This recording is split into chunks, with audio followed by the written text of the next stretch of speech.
obesidade.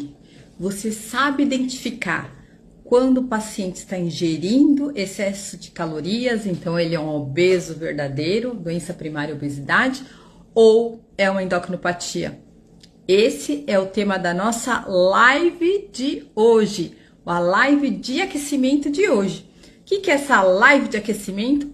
Gente, essa live de aquecimento nada mais é do que um aquecimento para o evento que está chegando aí, chamado Workshop Endocrinovet.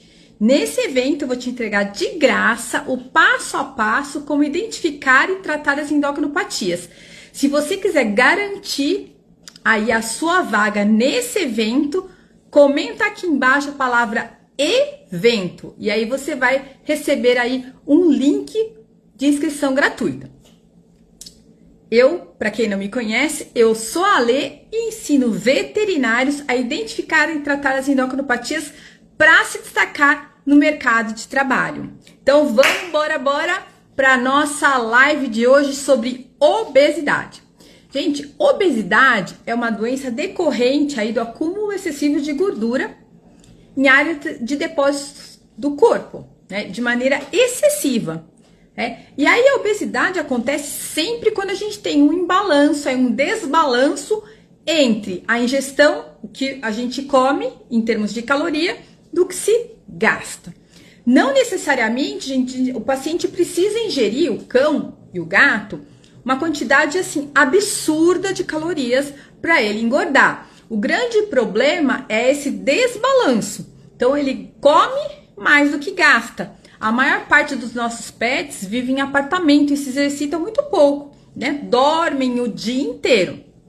Então, essa é a principal causa de obesidade. A maior parte dos nossos pacientes que têm excesso de peso são pacientes que estão ingerindo muitas calorias, tá? E uma minoria são endocrinopatas. E aí, Ale, como que a gente faz para identificar esses pacientes, né? Como que eu sei se é uma coisa ou se é outra? Né? Será que ele é só um obeso verdadeiro, que eu costumo chamar de OBOB, né? Genética da obesidade, gene OBOB, ou será que ele é o endocrinopata? Então, uma avaliação nutricional é o suficiente para a gente separar uma coisa de outra na maior parte das vezes. Na maior parte dos casos, a gente consegue separar dessa forma, só fazendo uma avaliação nutricional. O que é isso, Alessandra? A gente vai perguntar o que o paciente está ingerindo. E aí, gente, tem vários trabalhos mostrando de que as perguntas devem ser de forma abertas e não perguntas fechadas, tipo, o que o paciente come, né? Aí o tutor vai falar ração, né? Que foi o que mostrou-se no estudo, né? Então, a gente perguntava, o veterinário perguntava para o tutor o que o paciente comia, a maior parte dos tutores disseram ração. E a maior parte dos veterinários fizeram o quê? Anotaram no prontuário ração. E aí vocês comentem aqui para mim, por favor, para eu saber que vocês estão junto comigo, tamo junto. Responde uma coisa, você veterinário, se o seu cliente se você perguntar para o seu cliente o que o paciente come e ele responder ração, você vai acreditar que ele está comendo só ração? Quantos de vocês acreditariam nisso? E nesse trabalho, o que eles encontraram, né? O pessoal que estava fazendo esse estudo. A maior parte dos veterinários simplesmente... Ô, Ana Rita, valeu, isso mesmo, nunca, né? Isso mesmo, né? Tipo, perguntou pro tutor o que o paciente está comendo e o tutor responde ração, né? E nesse estudo, a maior, assim, um estudo da Cindy Adams, a maior parte dos tutores disse ração. Nunca, né? A gente sabe que nunca que eles comem só ração. Mas a pior parte é que o veterinário não fez mais nenhuma outra pergunta. Ele simplesmente anotou ração. E aí, a conclusão do trabalho é que assim, a gente deve fazer perguntas mais abertas, ao invés de falar, o que o paciente come? A gente vai falar assim, conte-me tudo que o paciente come. desde o café da manhã até o jantar. E me fala também, a Alexandre colocou aqui, se for um casal sempre aparece um ou dois culpados, isso mesmo, né? Legal. Então, o que a gente vai perguntar? Então, conte-me tudo que o paciente come, desde o café da manhã até o jantar. E ainda dá abertura quando ele responde, fala assim, e os petiscos também? Qual petisco que ele come? Não é se ele come petisco, qual ele come? Como se fosse natural. E as frutas? Me conta qual fruta ele gosta. Me conta qual verdura ele gosta. Me conta também o que você coloca na ração. Você dá ração pura para ele? Ou você coloca o franguinho, ou a carne, ou a salsicha, né? Então aí o tutor sim se sente livre para falar de outras coisas, né? E assim, conte-me tudo que ele come, é tudo que entra pela boca, né? E aí o tutor vai te contar tudo que ele come.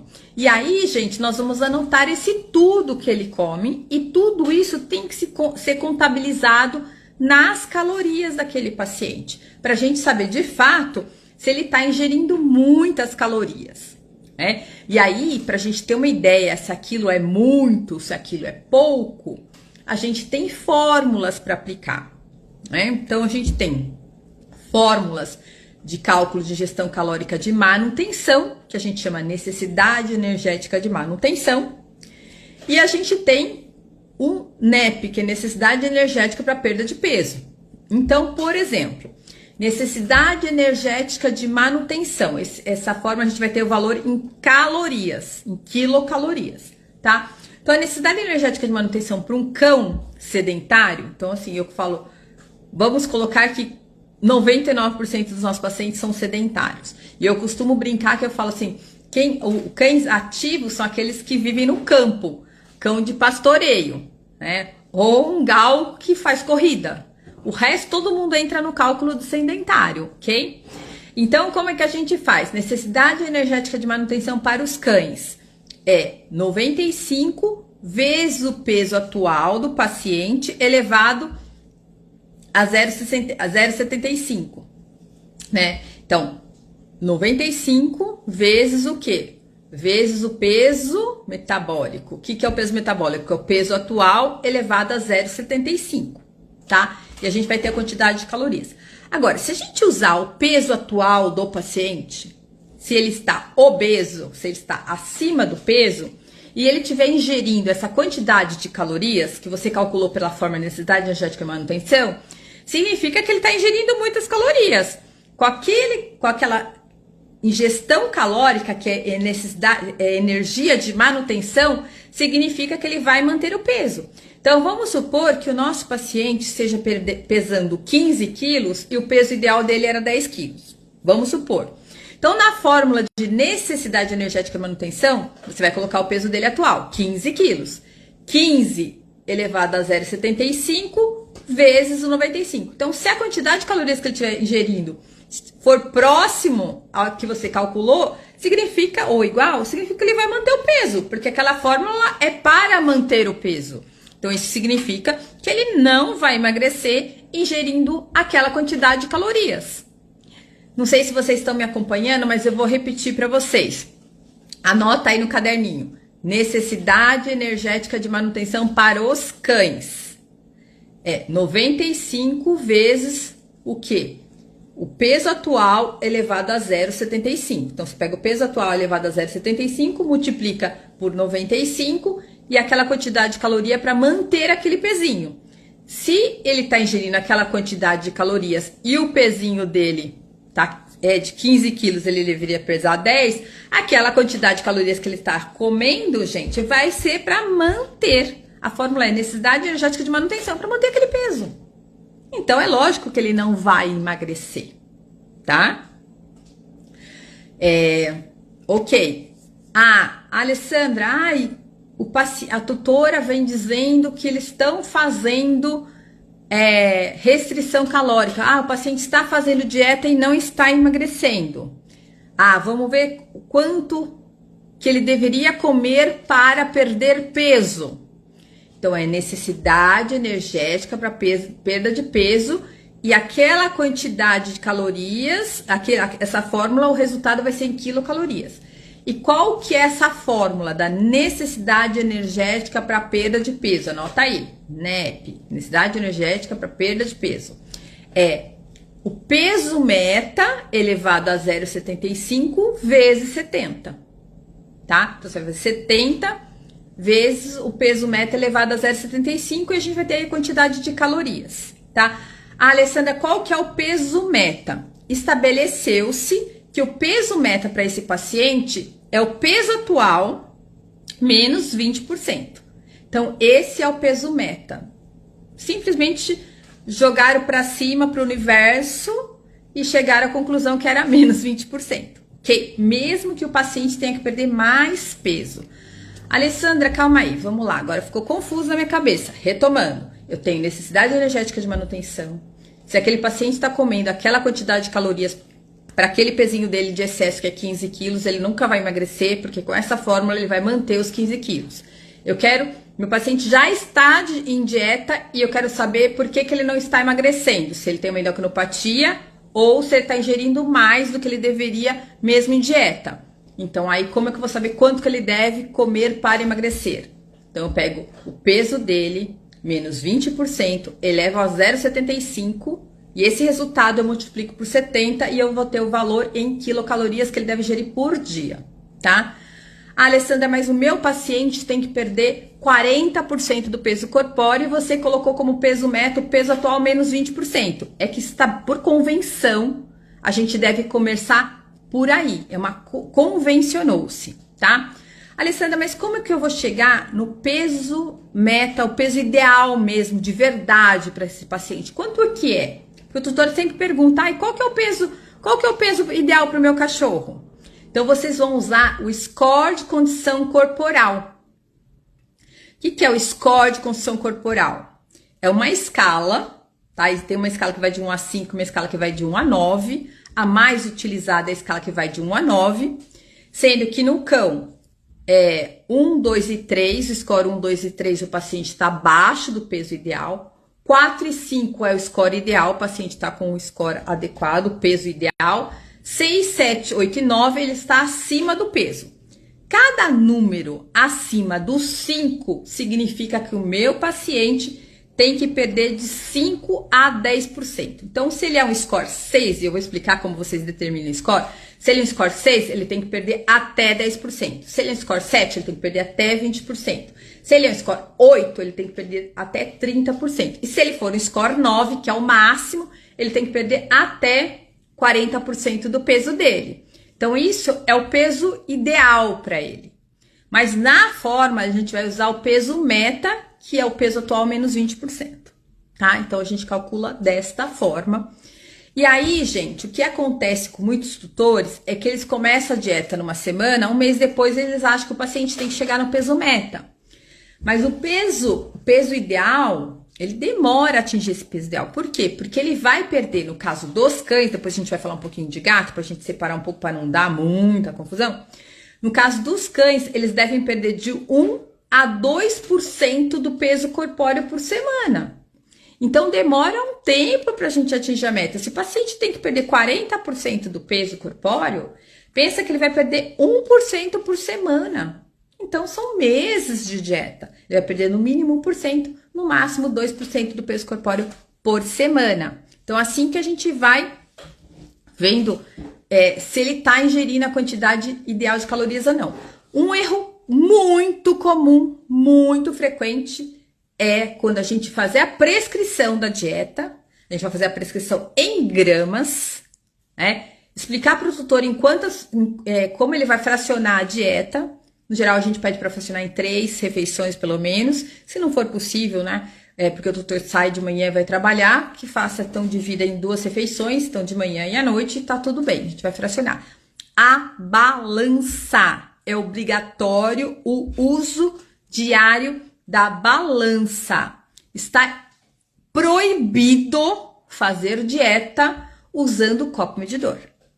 Os estudos mostram, da mesma forma, a literatura mostra que os tutores, eles tendem a dar mais ração do que o que está preconizado. Ele pesa a ração, ele usa um copo medida e é lógico, dá uma apertadinha, né, na ração, deixa um pouquinho mais para cima, né? A tendência é ele sempre dar um a mais, tá? Então tá proibido. Uma das causas de erro aí na dieta, no insucesso da dieta, é não usar copo medido.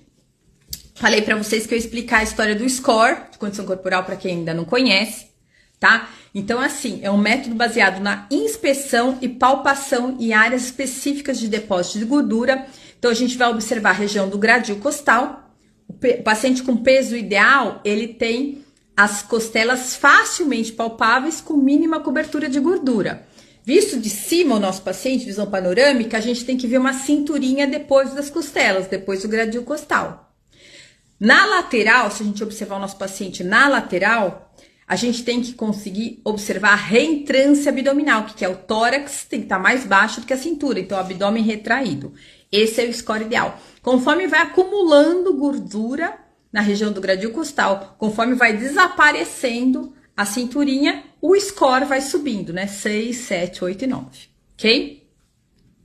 Qualquer coisa a mais que nós formos adicionar aí na dieta, a gente vai ter que contabilizar. Então, às vezes, para aumentar a saciedade desse paciente, a gente vai fazer o quê? A gente pode adicionar, por exemplo, chuchu, a gente pode adicionar alface, mas aí tem que pesar o chuchu e descontar as calorias, ok? No caso dos felinos, gente, o raciocínio é o mesmo. A gente tem uma forma de necessidade energética de manutenção e a gente tem uma fórmula para perda de peso, que é o NEP, necessidade energética para perda de peso. Necessidade energética de manutenção é 100 vezes o peso corpóreo elevado a 0,67. Necessidade energética de manutenção. Vai ter o valor em quilocalorias. Você olha lá no alimento, na ração que você vai prescrever qual a energia metabolizável, faz uma regrinha de 3. Quantas quilocalorias tem cada grama de ração? Você chegou na fórmula, quantas quilocalorias você vai fornecer, regra de 3, a gente vai saber quantas quilocalorias. Quantas gramas a gente vai colocar na receita, pessoal? Precisa entregar uma receita. O tutor tem que receber uma receita com o nome da ração, a marca da ração e a quantidade em gramas, tá? E precisa ser alimento coadjuvante para obesidade, ração para obesidade, ok? E a necessidade energética para perda de peso no caso dos felinos é o quê? 85 vezes o peso atual do paciente elevado a 0,4. Então, você faz o peso atual elevado a 0,4 e multiplica por 85, você vai chegar no valor de quilocalorias. Aí sim, se o meu paciente não emagrecer, tendo feito esses cálculos todos, checando tudo que o tutor está fazendo, se o cachorro não tá, o cachorro gato tá roubando de outro animal, do contactante, quantas pessoas tem na casa para ver se ninguém pode estar roubando, se na casa de idosos, gente, a maior chance de ter falha no tratamento, porque na casa de idosos eles costumam superalimentar os animais, inclusive em cães aqui em São Paulo a gente tem um estudo mostrando que o perfil do tutor que engorda os pacientes são os idosos. Cuidado com as crianças, né, pequenas, 2, 3 anos, que também tendem a superalimentar os nossos pacientes, tá? Gente, tudo isso eu vou detalhar no workshop Endocrinovet, que acontece aí já no dia 8. Se inscreve que nesse workshop eu vou te ensinar o passo a passo como identificar e tratar as endocrinopatias para você, veterinário clínico, se destacar no mercado de trabalho. E aí, para você garantir a sua inscrição gratuita, comenta aqui embaixo a palavra evento, hein? Não vai ficar fora dessa. Beleza, voltando aqui para o diagnóstico desse paciente. O tema dessa live é obesidade ou endocrinopatia? Como saber, né? Então, se primeiro passo era identificar quanto aquele paciente está comendo, se ele está comendo a quantidade para manter aquele pesão, né? Que na maioria das vezes ele está comendo aquela quantidade para manter aquele peso. Depois, aquele paciente que já está em dieta, né? Ah, pessoal aqui, obrigada, Big Dog.